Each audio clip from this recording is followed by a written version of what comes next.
Hello everyone, I am Avinash and you are watching my channel live for physical education. आज मैं class 12 के लिए एक प्रैक्टिस पेपर डिस्कस करने के लिए क्या हूँ, ये मैंने खुद बना रखा है और and it is totally based on the sample paper which was issued by CBSE. जैसे सीबीएसई ने सैम्पल पेपर इशू कर रखा है, same marking scheme, same question हैं यहाँ पे। तो देखते हैं इसमें क्वेश्चन कौन कौन से हैं। So first question is in which aggression type the main aim is to achieve a goal by using aggression. इनमें से कौन सा एग्रेशन है जिसका मेन एम होता है कि गोल को अचीव करना। तो आपके पास यहाँ पे ऑप्शन में instrumental aggression, hostile aggression and predatory aggression and none of this. So the right answer will be instrumental aggression. Hostile aggression क्या होता है कि हॉस्टाइल एग्रेशन में आप एग्रेशन शो करते हो बट उसका कोई एम नहीं होता है। जैसे क्रिकेट में बाउंसर, बॉल अगर बाउंसर मार रहा है बैट्समैन को तो उनका एम होता है हर्ट करने के लिए। बट इंस्ट्रूमेंटल एग्रेशन में ऐसा कोई एम नहीं है कि उसको हर्ट करना है। हाँ, आप अपने गोल को अचीव करते हो। जैसे बास्केटबॉल में एग्रेशन दिखा रहे हो किस लिए, ताकि आप उनसे बॉल, अपोजिट प्लेयर से बॉल छीन सकते हो। सेम इन बास्केटबॉल, बॉल छीनने के लिए आप एग्रेशन दिखाते हो। तो ऐसे जो एग्रेशन होता है हम उसको क्या बोलते हैं, इंस्ट्रूमेंटल एग्रेशन।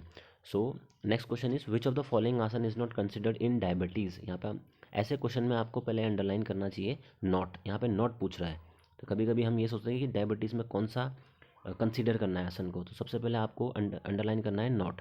तो ऑप्शन इज अर्ध अर्ध मत्स्य आसन, पवनमुक्त आसन, भुजंगासन, मत्स्य आसन। So the right answer will be मत्स्य आसन। मत्स्य आसन डायबिटीज़ में हम लोग कंसिडर नहीं करते हैं, नहीं परफॉर्म करते हैं, वो अस्थमा के लिए होता है। मत्स्य आसन अस्थमा के लिए परफॉर्म करते हैं। तो सो अर्ध मत्स्य, पवन मुक्तासन, भुजंगासन ये किसके होते हैं, ये डायबिटीज़ के लिए होते हैं और मत्स्यासन नहीं होता है। तो right answer will be matsyasana. Third question यहाँ पे है first ever Olympic women's Olympic medal, women Olympic medal by Indian was received by. पहला जो वुमेन को ओलंपिक मेडल मिला था वो किसको मिला था। तो ऑप्शन आर गीता फोगोट, मैरी कॉम, साक्षी मलिक। अगर आप स्पोर्ट्स को या ओलंपिक्स को अच्छी तरह से फॉलो करते हो तो ये गीता फोगाट, मैरी कॉम, साक्षी मलिक ये थोड़े नए नेम है, लेकिन कर्णम मल्लेश्वरी ये बहुत कम लोगों ने सुना है। और right answer is Karnam Maheshwari. ये जो थी इसका आंसर है। इन्होंने क्या किया था, जो कल्याण महेश्वरी ये पहली इंडियन है, इन्होंने ब्रॉन्ज मेडल जीता था वेट लिफ्टिंग में सिडनी ओलंपिक्स 2000 में। So the right answer is Kalyan Maheshwari. Then next question is for boys the height of the bench in Harvard step test. ये हार्वर्ड स्टेप टेस्ट होता है, इससे कार्डियोवास्कुलर फिटनेस मेजर करते हैं हम लोग। तो इसमें पूछा है कि जो बेंच की हाइट होती है बॉयज़ के लिए, यहाँ पे बॉयज़ के लिए पूछा है। So the right answer will B 20 inches. Answer कितना होगा इसका, 20 इंचेस। ये मेन के लिए होता है और 16 इंचेस फीमेल के लिए होता है, वुमेन्स के लिए होता है। तो इनकेस अगर कुछ एग्जाम में आपको अगर पूछते हैं कि वुमेन के लिए कितना है तो right answer will be 16 inches, जो बेंच की हाइट होती है हार्वर्ड स्टेप टेस्ट में। So next question is which one of the category is included under Sheldon's classification of personality. अगर आपको पता होगा तो Sheldon classification of personality psychology का चैप्टर का पार्ट है। तो शेल्डन के 3 टाइप के क्लासिफिकेशन होते हैं body types, endomorph, mesomorph and ectomorph. ये 3 टाइप की क्लासिफिकेशन है। तो the right answer will be mesomorph. Okay. So अगर हम एम्बीवर्ट की बात करते हैं तो ये एम्बीवर्ट, इंट्रोवर्ट, एक्सट्रोवर्ट ये सब क्या है, ये जंक्स की क्लासिफिकेशन है, ये जंक्स ने दी थी। और मेसोमॉर्फ, एंडोमॉर्फ, एक्टोमॉर्फ ये शेल्डन ने दी थी। और जो एक्सट्रिंग्स और इंस्टिंग वो मोटिवेशन का पार्ट है। नेक्स्ट क्वेश्चन यहाँ पे है the amount of oxygen that can be absorbed and consume by the working muscle from the blood is called. जो ऑक्सीजन की अमाउंट है जो हम ऑब्जॉर्व करते हैं और कंज्यूम करते हैं हमारी वर्किंग मसल्स ब्लड से वो लेती है, उसको हम बोलते क्या है। तो right answer will B oxygen Uptake. The right answer will B oxygen Uptake. वो ऑक्सीजन अपटेक होती है। और एरोबिक कैपेसिटी है, ये ऑक्सीजन अपटेक, ऑक्सीजन इनटेक ये सब किस में आती है, एरोबिक कैपेसिटी में आती है। और अगर बात करते हैं हम ऑक्सीजन इनटेक की तो ये क्या होता है, amount of oxygen which can be taken by the lungs from atmosphere. वो अमाउंट ऑफ ऑक्सीजन जो हमारा लंग्स लेता है आउटर इन्वायरमेंट से, एटमॉस्फेयर से, उसको हम क्या बोलते हैं, ऑक्सीजन इनटेक। तो जो इसका राइट आंसर है 6 क्वेश्चन का वो हमारा होगा oxygen uptake. Next question is when there is a break in one of the bones of the spine और a part of it is known as. जब अगर स्पेन की कोई अगर बोन टूटती है उसको हम क्या बोलते हैं। So the right answer will be transfers. Right answer will be transfer. जो ट्रांसफर जो ब्रेक होता है उसको हम बोलते हैं ट्रांसफर्स। सो ऑब्लिक यहाँ पे क्या होता है, ऑब्लिक अगर ये है कि डायगनली अगर आपकी बोन ब्रेक हो रही है तो उसको हम क्या बोलते हैं, ओब्लिक फ्रैक्चर। और कम्युनिटेड मीन्स होता है कि जब जो बोन्स है हमारी वो 3 से ज़्यादा पीस में टूट जाती है, उसको हम कम्युनिटेड बोलते हैं। और कॉम्प्लिकेटेड होता है जब बोन टूट करके जब हमारे इंटर्न ऑर्गन्स को डैमेज करती है, तो it is known as complicated fracture. So the right answer for 7th question is transverse. Transverse means जब आपकी स्पाइन की बोन ब्रेक हो जाती है। Next question is fartlek training is introduce by. जो फार्टलेग ट्रेनिंग है किसने इसको इंट्रोड्यूस किया था? तो बेसिकली जो फार्टलेग ट्रेनिंग है ये एंडोरेंस को डेवलप करने की एक टेक्निक है, या फिर आप इसको ट्रेनिंग मेथड बोल सकते हो जो एंडोरेंस को डेवलप करती है। So the right answer will be Gosta Holmer. Right answer will be Gosta Holmer. जो गोस्टा होल्मर है इन्होंने ही फार्टलेग ट्रेनिंग इंट्रोड्यूस करी थी। और जो ये बिकिला है इन्होंने कौन सी करी थी? Interval training method. So the interval training method was developed by Bikila and the fartlek training was introduced by Gosta Holmer. Next question is what will be the number of rounds of 6 teams on league basis according to cyclic method. देखो यहाँ पे clear cut बोला है इन्होंने, league method की हम बात कर रहे हैं। एंड देन लीग मेथड भी जो उसमें भी हमारे 3 पार्ट होते हैं। साइक्लिक मेथड होता है, स्टेयरकेस होता है, टेबुलर होता है। तो यहाँ पे किसकी बात करें हम? साइक्लिक मेथड की। सो नंबर ऑफ राउंड पूछा है 6 टीम्स में। अगर आप साइक्लिक मेथड आपने अच्छे से पढ़ा है तो साइक्लिक मेथड 2 पार्ट है, एक इवन नंबर्स की टीम्स होती है, एक ऑड नंबर्स की टीम होती है। तो यहाँ पे 6 टीम्स क्या है? Even number of team. So तो यहाँ पे नंबर ऑफ राउंड का निकालने के लिए फॉर्मूला क्या होता है इवन टीम्स के लिए? n-1। n-1 तो n means number of teams. Number of teams कितने आपके पास? 6। 6 - 1 कितना होगा? 5। तो राउंड्स कितने होंगे आपके पास? 5। The right answer will B 5 rounds.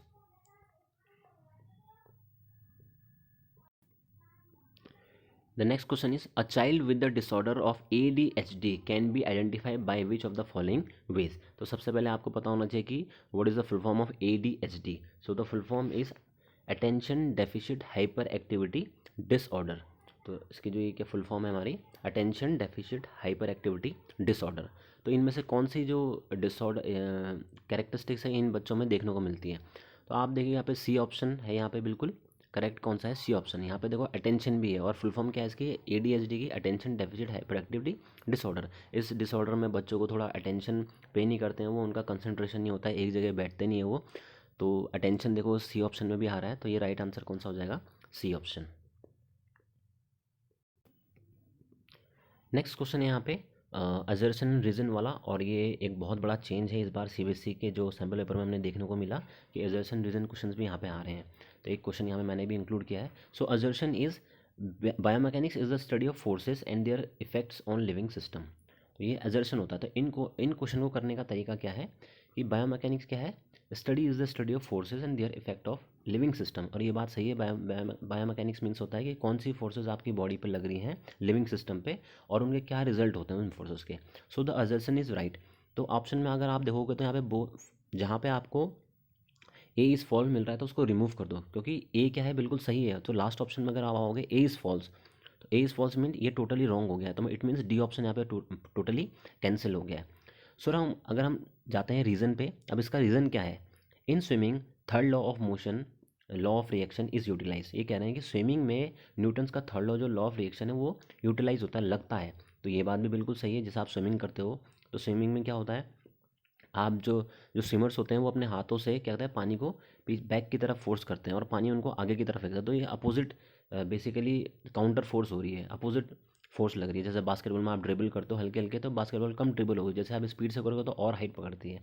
तो सेम वही लॉ है, और ये भी बिल्कुल बात सही है कि स्विमिंग में ये लॉ एप्लीकेबल है। तो it means R is also true. तो यहाँ पे लेकिन अगर सी ऑप्शन में जाओगे तो आर इज़ फॉल्स है, तो इट मीन्स ये सी और डी यहाँ पे क्या कैंसिल हो गए आपके पास option. So you have both A and R are true and the right is the correct explanation of A and both A and R are true but R is not the correct explanation of A। तो इस question में क्या है कि assertion भी सही है और बिल्कुल रीज़न भी सही है, बट लेकिन जो असर्शन को प्रॉपर तरीके से डिफाइन नहीं कर पा रहा है, एक्सप्लेन नहीं कर पा रहा है, जो रीज़न है इसका वो प्रॉपर तरीके से इसको एक्सप्लेन नहीं कर पा रहा है। So the answer will B both A and R true but R is not the correct explanation of A। तो ऐसे क्वेश्चन को ऐसे करना है आपने, पहले आपको एजर्शन चेक करना है, देन रीज़न चेक करना है, फिर उससे आप ऑप्शन से जाइए कि कौन सा हटेगा, रिमूव होगा यहाँ से। तो ये बहुत कंफ्यूजिंग होते हैं, लेकिन अच्छे क्वेश्चन हैं, इसको प्रैक्टिस करने पे आएगा आपको। नेक्स्ट क्वेश्चन है यहाँ पे, लिस्ट 1 है यहाँ पे आपके सामने एंड लिस्ट 2, इनको आपने मैच करना है। तो जैसे यहाँ पे ऑप्शन है यहाँ पे sociality, imagination, insight, good impulse control, goal directed behaviour, sadness. Then अगर आप इसको देखोगे तो ये साइकोलॉजी चैप्टर से है, और जो हमारी बिग 5 पर्सनैलिटी थ्योरी होती है ये उससे रिलेटेड है। तो सबसे पहले अगर हम बात करें सोशलिटी के लिए, तो कौन से इसमें जो कैरेक्टरिस्टिक्स हैं मिलती हैं इसमें, तो सबसे पहले आप देख सकते हैं इसमें क्या आएगा, एक्सट्रोवर्जन। जो सोशलिटी है मतलब आप कितना फ्रीली फ्रैंक हैं सोसाइटी में, वो किस में आता है, एक्सट्रोवर्जन में आता है। तो अगर आप इससे ऐसे भी चेक कर सकते हो, अगर आपको ये आता है कि एक्सट्रोवर्जन में ये श्योर है होता है, तो ए का ऑप्शन क्या है यहाँ पे, थर्ड है। तो ए का ऑप्शन थर्ड यहाँ पे किसमें है, फर्स्ट ही ऑप्शन में हमारे पास, तो और कहीं नहीं है, तो यहाँ से भी आप सेलेक्ट कर सकते हो। देन अगर आप उसके बाद जाओगे, आपको जैसे ये भी नहीं पता आगे और जाओगे आप, इमेजिनेशन इनसाइट किस में मिलता है आपको, ओपननेस में मिलता है। Then good impulse control, goal directed behaviour, ये किस में मिलेगा, कॉन्सेंट्रेशन में। देन सैडनेस किस में मिलते हैं, न्यूरोटिसिज्म में होता है। सो बेसिकली जो इसका राइट आंसर होगा वो कौन सा है, ए, 3 4 1 2, this is the right answer. ये बहुत अच्छा एक चैप्टर भी है और ये टॉपिक भी है, बिग 5 पर्सनैलिटी थ्योरी, और एग्जाम पॉइंट ऑफ व्यू से इट इज़ वेरी इंपॉर्टेंट। तो आप इसको अच्छे से पढ़ना, तभी आप इसको सॉल्व कर पाओगे। देन जो सेकंड चेंजमेंट आया, जो इंपॉर्टेंट चेंजमेंट है, वो है पिक्चर्स रिकॉग्निशन। आपको पिक्चर्स को आइडेंटिफाई करना है। तो यहाँ पे 13 नंबर क्वेश्चन में, identify the pictures and movement, right the names. तो इस पिक्चर को आपको आइडेंटिफाई करना है। तो आप देख सकते हैं यहाँ पे ये मूवमेंट से रिलेटेड चैप्टर है, उससे रिलेटेड है। यहाँ पे एरो को आपने देखना है, एरो किधर की तरफ जा रहा है। तो एरो को आप देखोगे तो ये ऊपर की तरफ शिफ्ट कर रहा है। इट मीन्स यहाँ पे जो एंगल क्या है, डिक्रीज हो रहा है। जो आपके एल्बो है यहाँ पे ऐसे, ये एंगल क्या है, कम होगा जब एरो ऊपर की तरफ आएगा। तो ये क्या होता है, जब एंगल कम होता है तो उसको हम क्या बोलते हैं, फ्लेक्शन। क्या बोलते हैं उसको, फ्लेक्शन। तो the right answer will be flexion. Flexion is the right answer. Then next, ये कौन सा टेस्ट है, ये जो है अप डाउन, ये हार्वर्ड स्टेप टेस्ट होता है। कौन सा टेस्ट है ये, हार्वर्ड स्टेप टेस्ट। ये हो जाएगा आपका हार्वर्ड स्टेप टेस्ट। ये आपका टेस्ट एंड मेजरमेंट में है। सो जो यहाँ पे अब सी है, यहाँ पे ये क्या है, ये इसको आप सिटअप्स भी बोल सकते हो, इसको आप कलअप्स भी बोल सकते हो। इसको आप सिटअप्स हो गया हमारे, और ये कलअप्स। ये आपको ऐसे पिक्चर्स को रिकॉग्नाइज करना है। देन जो फोर्थ पार्ट है इसका, ये सेम है। अब यहाँ पे एरो जा रहा है इधर, इट मीन्स एंगल यहाँ पे क्या हो रहा है, इंक्रीज हो रहा है। तो जब भी, और ये हमारी मिड लाइन है, ये मिड लाइन, तो इट इज़ अबडक्शन। क्या है ये, abduction, ABDCTION, abduction. Abduction means होता है जब आपकी मिड लाइन से कोई बॉडी पार्ट दूर जाता है, और जब मिड लाइन के पास आएगा कोई, हम उसको अडक्शन बोलते हैं, ADD adduction. So the right answer will B abduction. ये क्या है, बॉडी से दूर जा रहा है। देन यहाँ पे आसन है, जो ए आसन है ये आपका पवन मुक्त आसन होता है। क्या होता है ये, Pawanmuktasana. So B answer will be, जो बी है, पिक्चर को आप देखो तो अगर आप इसको, आपने Rikli and Jones senior citizen test होगा उसमें देखा होगा, chair and sit reach test है ये हमारा। देन सी ऑप्शन, अगर आप इसको देखोगे तो ये हमारा है स्टैंडिंग ब्रॉड जंप, जिसको हम SBJ भी बोलते हैं। क्या बोलते हैं इसको, SBJ, स्टैंडिंग ब्रॉड जंप। ये एक्सप्लोजिव स्ट्रेंथ होती है हमारे लेग्स की, उसको मेजर करती है। देन जो आपके सामने ये डी फिगर है, ये क्या है, ये आपकी स्पाइनल कर्वेचर की डिफॉर्मिटीज़ होती हैं, वो है यहाँ पे। जो कायाफोसिस होती है आपकी, लोअर डोसेस और स्कोलेसिस होती हैं। तो आप देख सकते हो कि यहाँ पे जो बेंट है ये बिल्कुल सेंटर पार्ट में है, लंबर रीजन पे है। तो जब लंबर रीजन से हमारी स्पाइन जब बेंट होती है, ये पार्ट, तो हम उसको क्या बोलते हैं, लोअर डोसेस। क्या बोलते हैं, लोअर डोसेस। अगर अपर पार्ट होती है यहाँ नेक से थोड़ा ऊपर, तो उसको हम क्या बोलेंगे, kyphosis. So the right answer will be lower doses. So जो नेक्स्ट क्वेश्चन है यहाँ पे, design exercise program for curing knock knees. ये 2 मार्क्स का है। इसमें नॉकनीज को कैसे हम क्योर कर सकते हैं। तो सबसे पहले आपको बताओ नीचे कि नॉकनीज होती क्या है, जब आपकी नीज दोनों टच होती हैं आपस में, जब उसके बीच में गैप नहीं रहता है, तो उसको हम नॉकनीज बोलते हैं। तो इसको अगर आप पद्मासन परफॉर्म करोगे योगा, तो ये भी ठीक हो जाता है। देन गौमुखासन आप करोगे तो ये भी ठीक होगा, 2 हो गई हैं। Then horse riding, it is the better solution for knock knees. Horse riding अगर आप प्रॉपर टाइम से करोगे तो वो ठीक हो सकती हैं। देन अगर आप सोते हो या स्टैंडिंग पोजीशन में हो, तो आप उनके बीच में पिलोज़ को रखना है, जो आपके दोनों नीज़ के बीच में पिलो रख सकते हो। Keep a pillow between the knees and stand straight for some time. और ऐसे ही अगर आप रात को सोते भी हो तो आपके पिलोज़ को नी के बीच में रख सकते हो, उससे थोड़ा बहुत क्योर नॉकनीज हो जाएगा। Then next question is differentiate between instinct motivation and extrinsic motivation. Basically ये मोटिवेशन का पार्ट है। तो दो टाइप की मोटिवेशन होते हैं, इंटरनल और एक्सटर्नल, जिसको हम इंस्टिंक्ट और एक्सट्रिंग भी बोलते हैं। तो वो मोटिवेशन जो हमारे खुद से आती है, हमें खुद से आएगी, जो सेल्फ आती है, वो क्या होता है, इंस्टिंक्ट मोटिवेशन। जैसे आपके एग्जाम्स आ रहे हैं और आपको अंदर से फीलिंग आ रही है कि हाँ मुझे अब पढ़ना चाहिए, तो ये क्या है, आपकी इंस्टिंक्ट मोटिवेशन है। और इंस्टिंक्ट मोटिवेशन होगा, सपोज आपके एग्जाम्स आ रहे हैं और आपके ट्यूशन है, जो आपके टीचर्स हैं, उन्होंने बोला अगर आप या फिर आपकी फैमिली मेम्बर्स, उन्होंने कहा अगर आप 90% अबव लाते हो तो we will give you a gift, आपको गिफ्ट मिलेगा। तो लेकिन आप किसी एक्सटर्नल फैक्टर से मोटिवेट हो रहे हो कि हमें गिफ्ट चाहिए इसलिए हम पढ़ रहे हैं, तो ये क्या होता है, ये एक्सटर्नल मोटिवेशन होता है। तो ये इनका डिफरेंस है। जो हमारे खुद से आती है वो इंटरनल मोटिवेशन होती है, और जो हमारे बाहर किसी अदर फैक्टर होता है, प्राइज़, मनी, रिवॉर्ड, अवार्ड हमें मिलता है, तो वो सब क्या है, एक्सटर्नल मोटिवेशन है। देन नेक्स्ट क्वेश्चन, ये भी एक इम्प्रूवमेंट हुआ है इस बार सीबीएसई के उसमें, कि ऐसे क्वेश्चंस भी आ रहे हैं। तो यहाँ पे एक बीएमआई चार्ट दिया है आपको, और उसमें जो डिफरेंट डिफरेंट जो कैटेगरीज हैं वो भी मेंशन है। 18.5 से 24.9, 18.5 से देन बिलो 18.5, 25 से 29, ये सब मेंशन है। तो बेसिकली आपको बीएमआई का, बॉडी मास इंडेक्स का, आपको जो कैटेगरी है वो पता होनी चाहिए ऐसे क्वेश्चन को सॉल्व करने के लिए। सो फर्स्ट क्वेश्चन यहाँ पे क्या है, in which category does the least student population fall into, सबसे कम पॉपुलेशन कौन सी कैटेगरी में इसमें आती है। तो आपको ये चार्ट देखना पड़ेगा, उससे ये रिकग्नाइज करना है कि कौन सा क्या है। तो जो फर्स्ट ऑप्शन है यहाँ पे वो क्या है, normal weight, under weight, obese and over weight. तो सबसे कम पॉपुलेशन अगर आप देख सकते हो तो किस में आ रही है, ये आ रही है नॉर्मल वेट में। अब नॉर्मल वेट कौन सा होता है हमारा, पता कैसे चलेगा, सबसे पहले आपको पता होना चाहिए कि नॉर्मल वेट किस में आता है। तो नॉर्मल वेट आता है इस कैटेगरी में, 18.5 से 24.9 के बीच में। तो आप देख सकते हो ये जो पार्ट है ये सबसे कम है यहाँ पे। तो in which category does the least student population fall, तो the right answer will be normal category. Then the school has to develop an activity based program to increase the number of, school को एक ऐसा activity programme बनाना है जिससे कि जिससे increase हो। तो इंक्रीज़ क्या होगा, ओबेसिटी तो इंक्रीज़ नहीं करवाओगे, मतलब जो अंडर डेवलप्ड है, जो अंडर वेट है।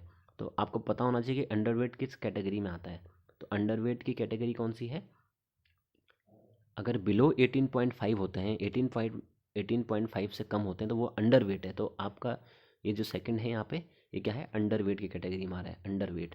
तो इसी को आप इंक्रीज़ करोगे। तो अगर आप ऑप्शन से जाओगे तो इसमें कौन सा फिगर है, इसमें स्क्वायर स्क्वायर जिसमें बन रखे हैं ये, तो जो स्क्वायर बने हैं वो किस में है, ये A option. The right answer will be A options. Then अगर थर्ड क्वेश्चन होगा, which category is related to overweight, overweight कौन सी कैटेगरी में है, कौन सी है इसमें। तो आपको पता होना चाहिए कि ओवरवेट किस में आता है, ओवरवेट आता है अबव 30। अगर अबव 30 जाओगे तो वो क्या है, ओवरवेट है। और 25 से 29 क्या होता है, ये ओवरवेट है, ठीक है। और जो अगर आप 30 से इसमें जाओगे तो ये ओबेसिटी क्लास में आता है। तो हमें ये चूज़ करना है कि जो ओवरवेट हो किस में आता है। तो ओवरवेट किस में आएगा, आपका ओवरवेट आएगा 25 से 29। देखो इसमें कौन सा है, ये प्लस प्लस मार्किंग है, तो प्लस मार्किंग जैसे ये है थर्ड नंबर, तो right answer will be C. तो इसके लिए आपको जो बीएमआई की कैटेगरी है वो पता होनी चाहिए, तभी आप इसको सॉल्व करवाओगे अच्छे तरीके से। The next question is, Priya is a student of class 11th and sorry 9th and is suffering from scholarship. जो प्रिया है वो एक स्टूडेंट है, स्कूल स्टूडेंट 9th क्लास की, and she is suffering from scholarship, जो हमारी स्पाइनल डिफॉर्मिटीज़ होती हैं, क्वाइफोसिस लोवर्टिस स्कॉलरशिप, वो तो स्कॉलरशिप उसमें है। तो during a recent medical check at school she would advise to practise yoga and participate in sports activities. तो एक मेडिकल चेकअप हुआ स्कूल में, तो उनको बताया गया है कि आपको कोई एक्टिविटीज़ परफॉर्म करनी है। तो इस केस स्टडी पे आपको इसका आंसर देना है। So questions are, the yoga instructor of the school ask Priya to perform, जो योगा इंस्ट्रक्टर है उन्होंने प्रिया को क्या परफॉर्म करने के लिए बोला, pushups, running, squatting and breast stroke swimming. तो बेसिकली अगर आप इसको ऑप्शन से भी चेक करो, अगर पुशअप भी करेंगे हमारा तो स्कॉलरशिप पे कोई इफेक्ट नहीं पड़ेगा। इस स्कॉलरशिप में होता क्या है कि जो हमारी स्पाइन लेफ्ट या राइट में बेंट हो जाती है, तो रनिंग करोगे आप तो भी इसमें इफेक्ट नहीं पड़ेगा, स्क्वाट्स करोगे आप तो भी परफॉर्म नहीं करेगा। The right answer will B breast stroke swimming. ये स्विमिंग है कि एक टेक्निक होती है ब्रेस्ट स्ट्रोक, तो अगर आप इसको परफॉर्म करोगे तो आपका स्कॉलरशिप थोड़ा ठीक हो सकता है। Then second question is, in scholarship spine commonly takes U shape, S shape, L shape और वी शेप। तो right answer will be S shape, क्योंकि जो स्पाइन होती है ये तो वो लेफ़्ट की तरफ जाएगी या फिर वो राइट की तरफ जाएगी। तो जब वो स्पाइन का एस शेप हो जाता है ऐसे करके, ऑलमोस्ट ऐसे हो जाएगा, ये जो शेप है उसका वो ऐसे ऑलमोस्ट ऐसे होता है थोड़ा सा, ठीक है। तो ये क्या होगा, राइट आंसर क्या होगा यहाँ पे, एस शेप। एस से स्कॉलिसिस भी एस से स्टार्ट होता है और शेप होता है उसका भी एस से ही होता है, तो आप ऐसे भी कर सकते हो इसको check. Then third question is main cause of scoliosis are infantile paralyse, जो जिन बच्चों में बचपन से ही चाइल्डहुड से ही पैरालाइज की प्रॉब्लम होती है, carrying heavy load on one shoulder, rickets, जो हमारी रिकेट्स क्या है, विटामिन डी की कमी से होती हैं, बोन्स कमज़ोर हो जाती हैं, थोड़ा वीक हो जाती हैं, and D option is all of this. So the right answer will be all of this. अगर आप बचपन से ही थोड़ा पैरालाइज की प्रॉब्लम तो हो सकता है वो भी, अगर आप अपने शोल्डर्स पे ज़्यादा लोड को कैरी करोगे चाइल्डहुड से ही तो भी ये प्रॉब्लम हो सकती है, और अगर आपकी जो बोन्स है वो थोड़ा कमज़ोर हैं, वीक हैं, तो ये भी एक प्रॉब्लम हो सकती है। सो द राइट आंसर भी ऑल ऑफ दिस, ये तीनों इसके रीज़न है, तो ऑल ऑफ दिस इसका आंसर हो जाएगा। The next question is explain Newton's law of, sorry, explain any too soft tissue injuries. जो क्या इंजरीज़ की बात कर रहे हैं, तो इंजरीज़ बेसिकली जो आपके करिकुलम सिलेबस में है वो 3 टाइप्स की हैं, soft tissue injuries, bone injuries, joint injuries. जब फ्रैक्चर होते हैं वो बोन इंजरीज़ में आते हैं, जो डिसलोकेशन है जॉइंट इंजरीज़ में। तो सॉफ्ट टिश्यू इंजरीज़ में यहाँ पे भी ऑप्शन है, यहाँ पे कंट्यूजन होती है, स्ट्रेन होता है, स्प्रेन होता है, एब्रेशन होता है, ब्रुसेस होता है। तो आप इसको कोई भी एक्सप्लेन कर सकते हो, कोई भी दो आपको बतानी है। स्ट्रेन होती है हमारी टेंडेंस की रिलेटेड प्रॉब्लम होती है, जब हमारे टेंडेंस ब्रेक हो जाते हैं। स्प्रेन, जब हमारे लिगामेंट टेयर हो जाता है तो उसको हम स्प्रेन बोलते हैं, जब टेंडन टेयर होता है उसको हम स्ट्रेन बोलते हैं। और कंट्यूजन है ये, और ये हमारी मसल इंजरी होती है कंट्यूजन। एब्रेशन आपने देखा हो, एब्रेशन होते हैं कि जब आपके जहाँ पे स्किन और बोन बहुत पास होती है वहाँ पे वो लगती है, जैसा आपके नी जॉइंट हो गया, एल्बो जॉइंट हो गया, तो आपने देखा भी होगा। तो ये हमारी क्या है, इंजरीज़ हैं। Then next question is explains Newton's law of motion with example in sports. Newton's के जो 3 लॉ हैं, law of inertia, law of momentum and action reaction का जो लॉ है उसको आपको एक्सप्लेन करना है। और ये बहुत ईजी, आप लोग 9th क्लास से साइंस में पढ़ते भी आ रहे होंगे, और इसके एग्जाम्पल भी देने, वो भी क्या है, सिंपल है। देन यहाँ पे एक केस स्टडी, एक और क्वेश्चन आया इसमें, a mother saw her son was crawling in the ground. जैसे छोटे बच्चे जब स्टार्टिंग में चलना नहीं सीखते तो वो क्रॉल करते हैं। Rohit and Mohit ask if the child could walk and mother state that he had not yet walk. तो रोहित मोहित ने उन्होंने पूछा उनकी मदर से कि ये बच्चा चलता है या नहीं चलता है, तो उनको रिप्लाई था कि वो अभी नहीं चलता है। The mother observe that Rohit had been practising horse riding regularly and Mohit shoulder seem to be bend forward. तो ये आपके सामने एक केस स्टडी टाइप है, इसको आपको इसके आंसर देना है अबव पैसेज को पढ़ के। So the first question is what is the age group of the child. जो छोटा बच्चा है जो क्रॉल कर रहा था उसकी एज ग्रुप क्या होती है, तो हमें पता होना चाहिए कि जब जो बच्चा जब चल नहीं पाता है तो वो कौन से एज में आता है, तो वो इन्फेंसी है। उसका आंसर क्या है, जो फर्स्ट इसका ए का इन्फेंसी, ये जिसको हम इन्फेंट भी बोलते हैं, इन्फेंसी। और ये एज ग्रुप कौन सा आता है, 0 to 2 ईयर्स का। कितने ईयर्स का होता है, 0 to 2 ईयर्स का, तो इन्फेंसी आएगा इसमें। Then identify the problem that Mohit is suffering from. Mohit को कौन सी प्रॉब्लम है, तो जो मदर थी चाइल्ड की, उन्होंने क्या देखा है कि मोहित के जो शोल्डर्स हैं थोड़ा आगे बेंट हैं। तो जब शोल्डर्स बेंड होते हैं, जो सेक बी ए का है, जब शोल्डर्स बेंड होते हैं तो उसको हम क्या बोलते हैं, राउंड शोल्डर्स डिफॉर्मिटी होती है हमारी। ये कौन सी है, ये राउंड शोल्डर। तो वो डिफॉर्मिटी कौन सी हो जाएगी, round shoulder. Then C question is write the problem that faces Rohit faces. तो रोहित, जो उनकी मदर ने रोहित को क्या करते हुए देखा, हॉर्स राइडिंग। तो हॉर्स राइडिंग कब करेगा कोई, जब उनके नॉक नी में प्रॉब्लम होगी। क्या होगी, नॉक नी। जिनको नॉक नी की प्रॉब्लम होती है they use to practice horse riding. तो अभी हमने ये पीछे पढ़ा भी है, तो the answer will be knock knee. Next question is what is oppositional defiant disorder, explain it causes. जो ODD है यहाँ पे, ODD इसकी फुल फॉर्म होती है, शॉर्ट है अपोजिशनल डिफेंस डिसऑर्डर। ये डिसऑर्डर से रिलेटेड है। तो ये क्या होता है, ये बेसिकली हम इसको, इसका जो दूसरा नाम है वो क्या है, डिस्ट्रप्टिव बिहेवियर डिसऑर्डर। इसको हम क्या बोलते हैं, डिस्ट्रप्टिव बिहेवियर डिसऑर्डर। इस जिन चिल्ड्रन को, जिन बच्चों को ये ODD की प्रॉब्लम होती है, उनमें क्या होता है, ये बच्चे बहुत डिस्टर्ब करते हैं, ये अनफ्रेंडली होते हैं, डिस्टर्ब करते हैं, डिसओबे होते हैं। देन इनमें रिबल की प्रॉब्लम होती है। रिबल जिन जो मतलब हमेशा अगेंस्ट जाएंगे या फिर अपना रिवेंज लेना चाहते हैं, बहुत स्टबन होते हैं, ज़िद्दी होते हैं। ये अपने जो सीनियर्स हैं, जूनियर्स हैं, वो क्या है, उनको भी उनका ओबे नहीं करते हैं प्रॉपर तरीके से, कोई कहना नहीं मानते हैं, और जल्दी से इनका जो इनका सेल्फ स्टीम है, जो कॉन्फिडेंस, वो भी बहुत लो हो जाता है। तो बेसिकली अगर आप देखो तो डिफेंड करते हैं, डिफेंड इन द सेंस कि ये थोड़ा आपको डिस्टर्ब करेंगे, आपका कहना नहीं मानेंगे, डिसोबे करेंगे। ये एक्चुअली इनकी डिसऑर्डर की प्रॉब्लम है, इनकी भी गलती नहीं है। तो आप बुक में देखना, इसका बहुत आपको डिस्क्रिप्शन मिलेगा, बहुत सारे इसमें मैंने भी इसमें कुछ कुछ कैरेक्टरिस्टिक्स आपको बताए दिए हैं। ये हॉस्टाइल होते हैं, अनफ्रेंडली होते हैं, ठीक है, आर्ग्यू बहुत करते हैं अडल्ट्स के साथ, अपने से जो बड़ा आर्ग्यू करते हैं, रिफ्यूज़ टू ओबे, स्टबर्न, जिद्दी होते हैं ये। देन इसके कॉजेज़ देखते हैं हम, तो ये बायोलॉजिकल हो भी, ये भी हो सकता है, या जेनेटिक, बेसिकली आप बोलो उनके जीन्स में ही होता है। फिजिकल फैक्टर्स भी हो सकते हैं कि उनके बॉडी में कोई प्रॉब्लम होती है, इस वजह से ऐसा बिहेव करते हैं वो। साइकोलॉजिकल फैक्टर्स भी हो सकता है, अगर उनके पेरेंट्स से अच्छे खासे नहीं बनती है, पेरेंट्स समझते नहीं उनको, या वो पेरेंट्स को नहीं समझते हैं, तो इस वजह से ये प्रॉब्लम हो सकता है। देन सोशल फैक्टर भी इसका एक रीज़न है। अगर फैमिली में कोई प्रॉब्लम चल रही है, या कोई भी पॉवर्टी से वो लोग जा रहे हैं, या फैमिली में कोई भी ऐसा हो सकता है, तो उसका ये भी एक रीज़न है। The next question is write explain any three non nutritive components of diet।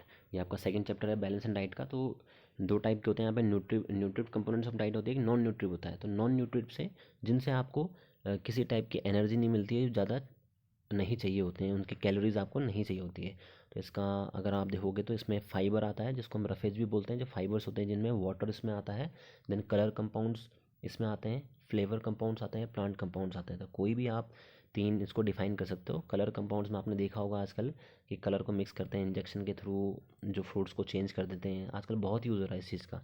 तो यही है वो। फ्लेवर में आपने देखा होगा कि फ्लेवर ऐड कर देते हैं, जैसे कि कुछ कलर डालते हैं वो। जैसे आप, अगर आपने बिरयानी वगैरह देखी होगी, बिरयानी वगैरह खाते होंगे, तो उसमें जो उसका राइस है उसका कलर चेंज करने के लिए उसमें कलर डालते हैं, ऑरेंज कलर का, रेड कलर का। तो ये सब चीज़ें किस में आती हैं? नॉन न्यूट्री में। खाली ये स्पेशल बनाते हैं डिश को, अदरवाइज़ इनसे कोई कैलोरी और एनर्जीज नहीं मिलती हैं। The next question is right any 6 importance of biomechanics. Biomechanics के कोई भी 6 इंपॉर्टेंस आपको लिखने हैं। तो first of all you should know about biomechanics. Biomechanics क्या होता है? Biomechanics means the forces acting on living beings. जो भी हम लिविंग बींग्स हैं, हमारे ऊपर कौन से फोर्सेस लगते हैं और उन फोर्सेस का रिजल्ट क्या है, वो बायोमैकेनिक्स होता है।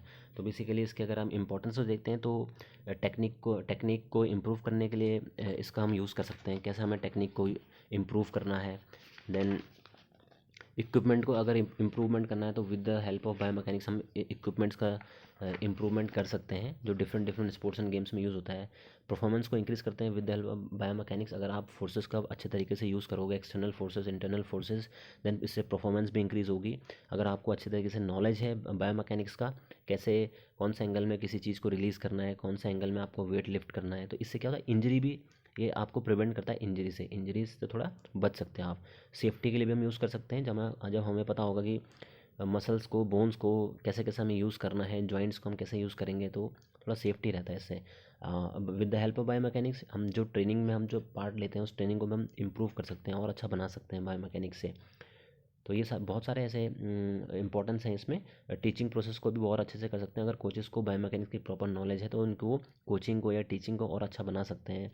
ह्यूमन बॉडी को समझने के लिए भी बहुत अच्छा एक टर्म है ये बायोमैकेनिक्स, क्योंकि इसमें पूरी फिजिक्स इन्वॉल्व होती है। और हम कोई भी चीज़ अगर परफॉर्म करते हैं, तो हमारी बॉडी इन्वॉल्वमेंट होती है, उसमें फिजिक्स लगती है। तो हमारी बॉडी को समझने के लिए, फिजिक्स को समझने के लिए बायोमैकेनिक्स का यूज़ हम लोग कर सकते हैं। Next question is explain the test which measure the explosive strength of legs. Test को एक्सप्लेन करना है हमने, जो एक्सप्लोजिव स्ट्रेंथ ऑफ लेग्स को बताएगा। तो बेसिकली एक्सप्लोजिव स्ट्रेंथ के लिए लेग की एक्सप्लोजिव स्ट्रेंथ कौन सा टेस्ट होता है? SBJ, स्टैंडिंग ब्रॉड जंप, जिसको हम बोलते हैं, क्या बोलते हैं? Standing broad jump. तो बेसिकली उसका पर्पज़ क्या होता है कि हमारी एक्सप्लोजिव स्ट्रेंथ लेग्स की, उसको हमें मेज़र करना होता है। इसमें आपको एक स्टार्टिंग लाइन मिलेगी, उस लाइन से आपको जंप करना पड़ेगा विदाउट एनी मूवमेंट। मतलब आपको कोई भी स्टेप आगे पीछे नहीं करना है, जस्ट आपको वहीं से खड़े खड़े जंप करना है। तो जितना दूर आप जंप कर सकते हो, तो वो क्या होता है, हमारा स्टैंडिंग ब्रॉड जंप। ये यहाँ पे एक, ये जो आप देख रहे हैं यहाँ पे ये फिगर, ये सेम इसी को परफॉर्म करना है। आपको एक जगह से, आप एक जगह से कैसे इसको परफॉर्म करोगे, यहाँ से आपको क्या करना है, जंप करना है विदाउट एनी मूवमेंट। आपको पीछे नहीं जाना है, आगे फर्दर नहीं जाना है। तो ये होती है हमारी स्टैंडिंग ब्रॉड जंप। तो उसी को आपको एक्सप्लेन प्रोसीजर करना है। Next question is describe any 3 physiological factors determining flexibility. कोई भी फिजियोलॉजिकल फैक्टर जो फ्लेक्सिबिलिटी को अफेक्ट करते हैं वो कौन कौन से होते हैं। तो सबसे पहले मसल स्ट्रेंथ की बात करते हैं। अगर आपके मसल्स में स्ट्रेंथ नहीं है तो वो प्रॉपर तरीके से फ्लेक्सिबल या फ्लेक्सिबिलिटी नहीं दिखा पाएंगे, नहीं कर पाएंगे। Basically flexibility means the range of joints, हमारे जॉइंट्स का जो रेंज होता है, तो उस पर जब जॉइंट्स हमारे मूव करते हैं तो मसल्स भी इन्वॉल्व होती है, तो मसल्स में स्ट्रेंथ होनी चाहिए उस चीज़ को परफॉर्म करने के लिए। Then second is joint structure, आपके जॉइंट कैसे हैं। अगर आपके जॉइंट में ज़्यादा रेंज ऑफ मोशन है तो इट मीन्स आपकी फ्लेक्सिबिलिटी और अच्छी होगी। जैसे एग्जांपल ले सकते हैं बॉल एंड सॉकेट जॉइंट का, जो हमारे शोल्डर के पास होता है, तो उसमें हम अपने शोल्डर से बहुत सारे मूवमेंट कर सकते हैं, क्योंकि हम उस जॉइंट में क्या है, इतनी पावर है कि हर चीज़ को परफॉर्म करने की। देन एक पॉइंट ये भी है कि एज एंड जेंडर, अगर आपकी एज ज़्यादा नहीं है अभी तो आप फ्लेक्सिबिलिटी को इम्प्रूव कर सकते हो। अगर आपका जेंडर की बात करें, अगर हम मेल फीमेल में, तो फीमेल में फ्लेक्सिबिलिटी बहुत ज़्यादा होती है इन कंपैरिजन टू मेल। देन एक पॉइंट और है स्ट्रेचेबिलिटी ऑफ मसल्स, अगर आपके मसल्स में प्रॉपर स्ट्रेच है, अगर आप रेगुलर एक्सरसाइज करते रहते हो तो आपके मसल्स में स्ट्रेचेबिलिटी बनी होती है, तो इससे क्या होता है, आप उसमें फ्लेक्सिबिलिटी बनी होती है क्योंकि स्ट्रेच होते हैं। अगर आप कोई वर्क नहीं करोगे, एक्सरसाइज नहीं करोगे, तो मसल्स का जो स्ट्रेचेबिलिटी वो ख़त्म हो जाती है, क्योंकि आप उसका यूज़ नहीं करते तो मसल का साइज़ शॉर्ट हो जाता है। जब मसल का साइज़ शॉर्ट होगा तो वो प्रॉपर तरीके से स्ट्रेच नहीं हो पाएंगी। और और ये इंटरनल एनवायरनमेंट भी एक पॉइंट है। अगर आपकी बॉडी इंटरनली अगर वार्म हो रही है तो फ्लेक्सिबिलिटी या मसल्स आपकी कंटिन्यू फ्लेक्सिबिलिटी बनी रहती है। अगर जैसे आप किसी टेम्परेचर में चलाएं जहाँ टेम्परेचर बहुत ज़्यादा है तो आपकी बॉडी बिल्कुल एक्टिव हो जाएगी, आपकी बॉडी का टेम्परेचर बढ़ जाएगा तो मसल्स का टेम्परेचर भी बढ़ जाता है, जिससे फ्लेक्सिबिलिटी में थोड़ा हेल्प मिल जाती है। अगर हम इसका अपोजिट करें कि आप 10 डिग्री सेल्सियस में बॉडी टेम्परेचर रखें जहाँ पे बहुत ठंडा होगा, तो आपकी बॉडी वार्म नहीं होगी, मसल्स में भी वार्म नहीं होंगे, तो इससे क्या होगा, फ्लेक्सिबिलिटी में थोड़ा प्रॉब्लम क्रिएट होती है। देन एक ये ऑप्शन भी है प्रीवियस इंजरी, अगर आपके मसल्स में जॉइंट्स में कोई इंजरी पहले से ही है तो आपकी फ्लेक्सिबिलिटी कहीं ना कहीं उसको अफेक्ट करेगी। The next question is define flexibility and types. Flexibility को डिफाइन करना है, तो फ्लेक्सिबिलिटी क्या होती है, range of movements of joints, जो हमारे जॉइंट्स हैं उनका कितना रेंज है, उनके जो रेंज में कितने मूवमेंट पॉसिबल है उस जॉइंट से, तो वो फ्लेक्सिबिलिटी होती है। या फिर आप ऐसा कह सकते हो the range of motion available in joint, जो हमारे जॉइंट में कितना रेंज ऑफ मोशन अवेलेबल है, it is known as flexibility. So basically it is of two type, passive flexibility and active flexibility. अगर आप किसी एक्सटर्नल हेल्प से, किसी के एक्सटर्नल हेल्प से आप फ्लेक्सिबिलिटी को परफॉर्म करते हैं तो उसको हम क्या बोलते हैं, पैसिव फ्लेक्सिबिलिटी। जैसे आप स्ट्रेचिंग एक्सरसाइज करते हो with the help of partner, तो उसको हम पैसिव फ्लेक्सिबिलिटी बोलते हैं। देन एक्टिव फ्लेक्सिबिलिटी, जब आप खुद से अपनी फ्लेक्सिबिलिटी करते हो, स्ट्रेचिंग मसल्स करते हो खुद से, इट मीन्स आप किसी एक्सटर्नल हेल्प नहीं ले रहे हो, विदाउट एक्सटर्नल हेल्प, उसको हम एक्टिव फ्लेक्सिबिलिटी बोलते हैं। सो ये भी दो टाइप की होती है, static flexibility and dynamic flexibility. जो एक्टिव फ्लेक्सिबिलिटी है it is of two type, static flexibility and dynamic flexibility. Static flexibility is usually required by sports person in a static position. जब आप एक ही पोजीशन से आप फ्लेक्सिबिलिटी को perform कर रहे हो तो वो आपकी क्या हो जाएगी, स्टैटिक फ्लेक्सिबिलिटी।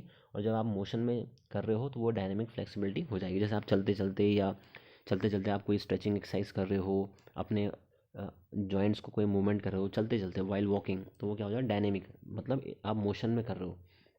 देन इसमें ये भी बोला है कि explain any two method of improving flexibility. तो मेथड बहुत सारे होते हैं, बिलास्टिक मेथड है, स्टैटिक स्ट्रेचिंग मेथड है, डायनेमिक स्ट्रेचिंग मेथड है, देन PNF टेक्निक है। तो ये टेक्निक्स होती हैं इम्प्रूव करने की फ्लेक्सिबिलिटी को। तो ये इसमें आपसे कोई भी, इसमें आपको दो एक्सप्लेन करने के लिए बोला, आप कोई भी इसमें एक्सप्लेन कर सकते हो।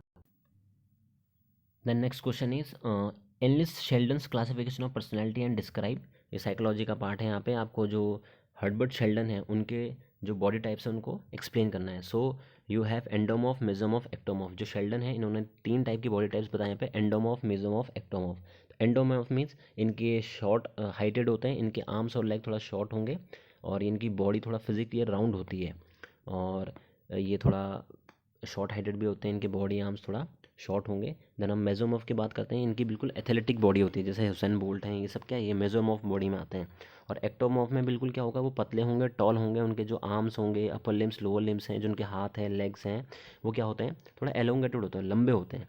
तो ऐसे आप इनको डिफाइन कर सकते हो, वैसा आपको ये बुक में मिल जाएगा।